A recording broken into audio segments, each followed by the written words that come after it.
ኢዩታናዚያ እታ ናይ መወዳእታ ውሳኔ እዚን ሪዮ ዘለና ማሽን ስቲም ክንገብር ቆርበትና ወታህታ ክምለልና ናእትዎ ማሽን ኣይኮነን ናብ ዝናእትወሉ ምኽንያት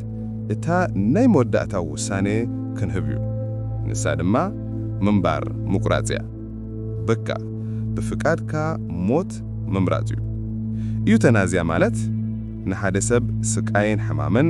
ንምንጋፍ ኢልካ ብፍቃድናቱ ህይወቱ ምዝዛም ማለት እዩ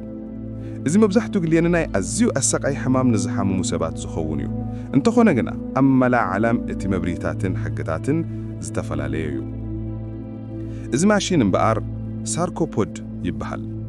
ብስሪዲ ዝተሓተመ ክፍሊ ኮይኑ ንብፍቃድ ዝፍጸም ሞት ዝተዳለየ እዩ ከምዚ ዝስዓብ ድማ ይሰርሕ እቲ ሰብ ናብቲ ክፍሊ ኣቱ እሞ እቲ ፖድ ይዕጾ እቲ ሰብ ኣብ ውሽጢ ዘሎ መጥወቂ ይጥወቅ እቲ ክፍሊ ብናይትሮጅን ይምልእ ደረጃ ኦክሲጅን የጉድል ደረጃ ኦክሲጅን ክውድእ ከሎ ሃጎስ ህድኣት ከምኡውን ሕልሚ ዝመስል ኩነታት ይሕልፍ ሰባት መብዛሕቱ ግዜ ከም ምጥቃስ ይገልጽዎ እንተኾነ ግና ካብ ሰብ ናብ ሰብ ዝተፈላለየ እዩ ገሊኦም ሰላም ይስምዕዎም ካልኦት ይፈርሑ ብኖርማሊ ትንፍስ እሞ ድህሪ 30 ካልእት ንንቃሕ የጠፍእ ሞት ድህሪ ቁሩብ ደቃኢቅ ብዘይ ስቃይ ይስዓብ በቃ ብህድሃት ሰለል እንደበልካ ምስ ፈጣሪካ ትራኸብ ግን ኩሉ ሰብ ኣይፍጽሞን እዩ ኣብ ክሊኒካት ስዊዝ ገለ ሰባት ኣብ ናይ ወዳእታ ደቂቕ ሓሳቦም ይልውጡ ኢዩታናዚያ ኣዝዩ ኣከራካሪ ዛዕባ እዩ ኣብ እስልምናን ክርስትናን ክልኩል እዩ ህይወትን ሞትን ናይ ፈጣሪ ምዃኑ ስለ ዝኣምና ሃይማኖታውያን መራሕቲ መብዛሕትኡ ግዜ ከም መመዳእታ ኣማራጺ ሕክምና ስቃይ ምቕላል ወይ ምድንዛዝ ግን ብዘይ ህይወት መሕላፍ ክኸውን ኣለዎ ይብሉ ኣብ ቡዲዝምን እንዲዝምን ኣራያታት ዝተፈላለየ እዩ ግና ብዙሓት ንስቃይ ከም ክፋል ካርማዊ ዕደታት ይርእይዎም ውሑዳት ሃገራት ጥራሕ እዮም ሕማም ንምቕላል ኢዩታናዚያ ብሕጊ ዝፍቕድዋ ንሶም ድማ ስዊዘርላንድ ኔዘርላንድ ቤልጅየም ለክሰምበርግ ገለ ናይ ኣሜሪካ ግዝያታት ነፍሲ ወከብ ሃገር ናታ ዝኾነ መምዘነይ ኣለዋ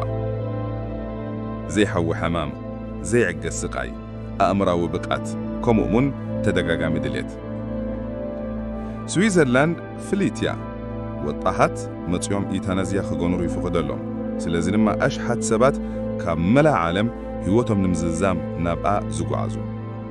እቲ ዋጋ ከኣስተ 15,000 ዩሮ ሕክምናዊ ምርመራታት ምኽሪ ከምኡ'ውን ናይ ቅብሪ ምድላዋትን የጠቃልል ተቃወምቲ ብዛዕባ ተኣስካፊነት እቲ ጉዳይ የጠነቁዑ ከመይ ዓይነት ሕማም እዩ ናብዚ ዝወስደን ማዕሪ ክንደይ ስቃይ ምስ ሃሎካ ስነ እምራ ሕማምከ ካብቲ ገነይ ነፍሲ ቅትለትከ እንታይ ፍልልያ ኣለዎ እቲ ዝወሰን ዝብለው ሰብ ጽቡቕ ገይሩ ሓሲቡሉ ድዩ ወይስ ተታሊሉ እዩ ኣብ መጻኢ ቴክኖሎጂ ሕክምና ክዓቢ ከሎ ክርክራት ክዘይዶ ኢዶም እዮም ብዙሓት ሃገራት ከም ስዊዘርላንድ ዝመሰላ ሕግታት ክቐበላ ድዮን ከምዚ ሳርኮፖድ ዝመሰለ መሳርሕታት ክበዝሕ ድዩ እንታይ ርእይዎም ኣብዚ ኢዩታናዚያ ከም መስሕቲ ክኸውን ድዩ ወይስ ክኽልከል ኣለዎ ኢኩም ትብሉ ኣብ ታሕቲ ብምጽሓፍ ሓሳብኩም ግለጹ ኣብ ቻነልና እውን ተኸታተሉ ላይክ ሳብስክራይብ ግበሩ